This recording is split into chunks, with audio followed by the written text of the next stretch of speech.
Nearly 2 weeks after his historical victory of moving up 2 weight divisions to become a 3 weight division undisputed champion, Terrence Bud Crawford, after his victory over Saul Canelo Alvarez, is still being taken to task with challenges and not allowed to even enjoy the spoils of his success. They are coming at him because they're angry that he was able to be successful. Ever entertain a fight with the Mexican monster David Benavidez? It's you on Canelo. It's you on Canelo. You gotta understand, like. Wait, I gotta ask you, bro, because I can't, you know? My thing is, Benavidez is a big dude. You know what I mean? Not to say I wouldn't fight him. I would fought his brother. You know what I mean? His brother was big when I fought him. But, you know what I mean? Benavidez is a big dude. The only reason why I entertain Canelo is because he's not a big dude. Like, he might be thick, you know what I mean? But he's not a big dude. You know what I mean? Like, Benavidez is like 6 foot something. You know what I mean? Then he gonna come in 190, 200 probably. You know what I mean? Like, you never know. Like, that's a big dude. Like, you know what I mean? And he's skilled. You know what I mean? So it's like, you know, I might as well go to heavyweight if I fight Benavidez. Yeah. So what you're saying is, like, I thought that at one point when Volkanovski was champion, they had to retire. You know, I had retired, and I was like, dude, the only fight that I would really want to come back for is to fight a dude. I'm 5'4". This dude's fucking 5'6", and he's pound for pound. Yeah. So it's like, I understand what you're looking at. You're like, you know what? You just size them up. Yeah. You just size them up, especially when you going into a bigger weight class like that. You know what I mean? You size them up and you see, you know, your advantages and his advantages. You know, I feel I got the speed over Canelo. I got the reach over. You know, he might got the size, the power. You know, I feel like, you know, I got the better skills, boxing skills. Dude, how would you? You see, even after breaking it down, it's not good enough. So, as we've been shown and taught through our society, the melanated fighter, the melanated man, has to be not only twice as good, but even do more and go beyond. But not this time, because we're going to continue to celebrate the victory of Bud Crawford. Let's talk about this further.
Success. The formula for success is not easy to come by.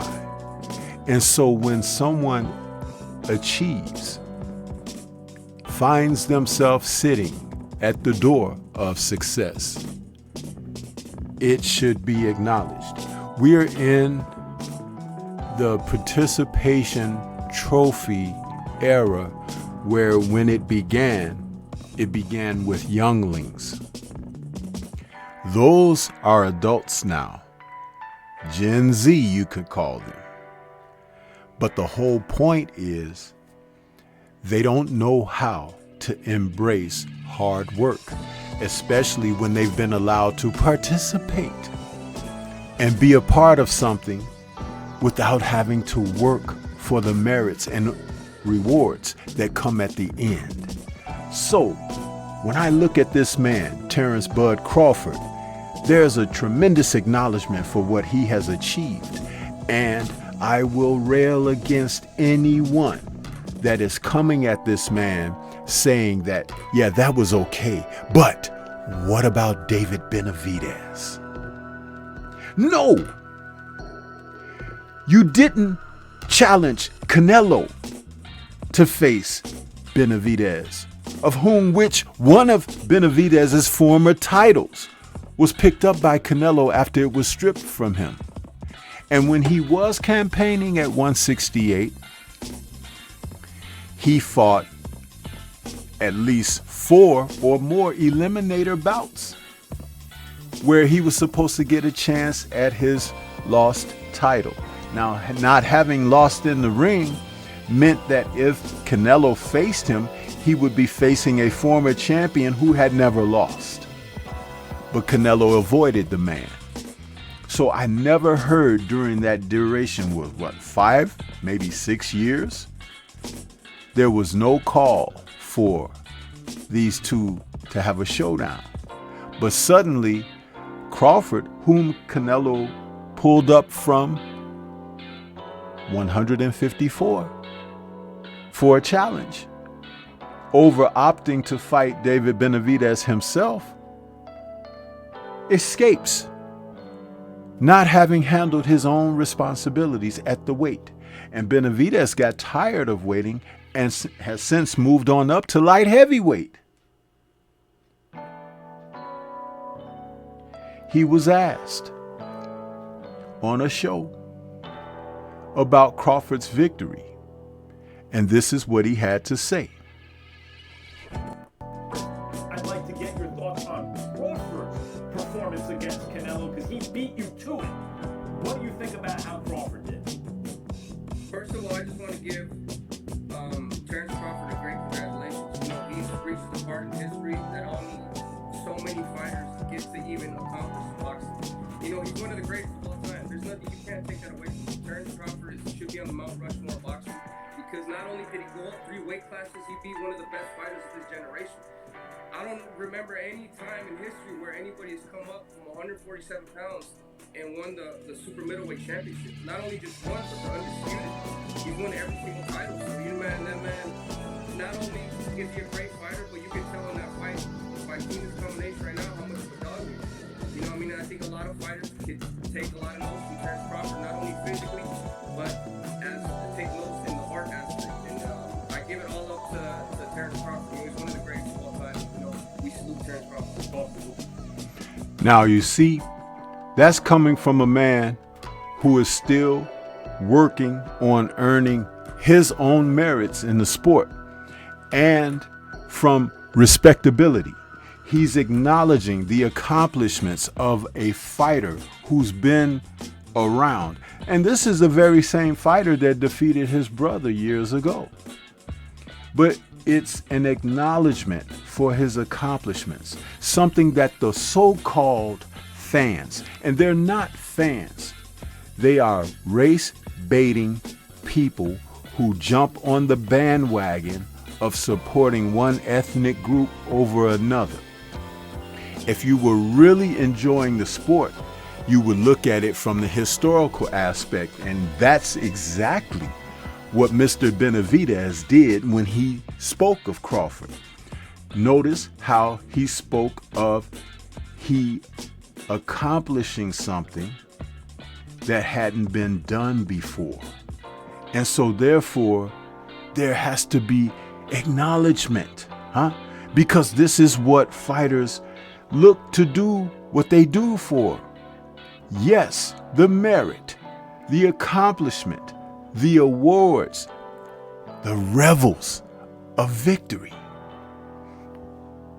What Crawford did, had the roles been reversed, you would have heard an endless swell of not only interviews, but pats on the back, statues being built, and things of that nature for putting down another melanated fighter. You see, even leading up to the week's events, we had someone come to Crawford and speak of him being a villain. A villain. Yeah. You see, that's something that's bitter. You see, that's bitter. That's someone who doesn't want to see the success of that melanated fighter. That's why he was asked, how do you embrace being the villain? Crawford left his hometown with a celebration. People giving him his vaunted send-off as he prepared to go off to war and battle, because he was leaving as a hero already from Omaha, Nebraska. So inspiring to so many people. His ring entrance on the 13th, where he had an old childhood friend who happened to be Mexican, by the way, sing his intro music along with his own band. Desperado, for those who wouldn't know what that was about. Based on the film and the theme of the film. Crawford was giving back to the community in the most heroic manner. See, people don't want to acknowledge that. Do you think Canelo Alvarez would have done that for him? No. How dare Canelo enter the ring to a song by Drake or someone like that, huh? You see, the lack of consideration goes deep. And Max Kellerman should never be forgiven for his blatant racism that he shows to the public every chance he gets, and the disrespect. You see, he's done this so much that some people don't realize that it is what it is. But I'm here to remind you that, as Larry Holmes once said, as long as the black champions fight like Terrence Crawford fights, there will be hell to pay in the ring. Because not only do they have to fight twice as hard, the deck is stacked mightily against them. You heard Bud say in his post-fight that they had been holding him on the outside. He never sold his soul to get where he is. He had to take the long route to the mountaintop. But the victory is all the more sweeter because every roadblock, every detour, every closed door, he found a way to still gain access. And though he managed to take photos in the post-fight with the trinkets and spoils of success, he immediately returned those valuables to Canelo Alvarez. A class act. Because when you're a champion, the belts are yours. The sanctioning bodies will actually send you your own belts with your own inscriptions and everything on them, with your name and whatever you may request, the date that you won, the titles. That'll all be inscribed on your title belts, and it's for you to keep as your own keepsake. But returning Canelo's title belts back to him was an extreme display of class that you just don't see. That's heroic within itself. You see what I mean?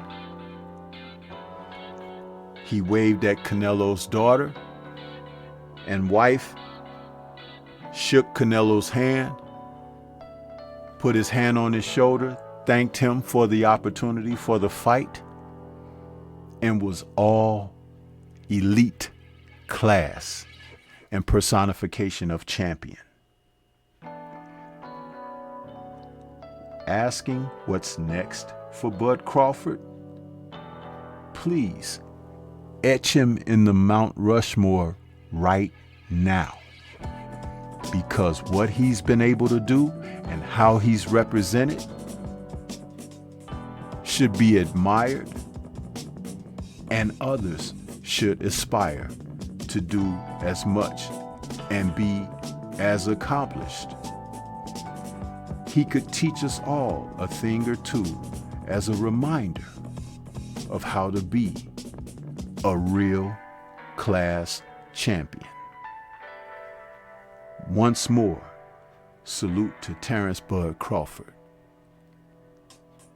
the undisputed super middleweight champion of the world. This is Stormy B-Man. Shout out to the mighty LDBC and Liberated Perspective, a third eye view of the world. For more content such as this, please like, comment, subscribe, and share. Leave comments and let's discuss further your thoughts on Crawford's amazing accomplishment. Peace to everyone out there, and everyone please remain safe.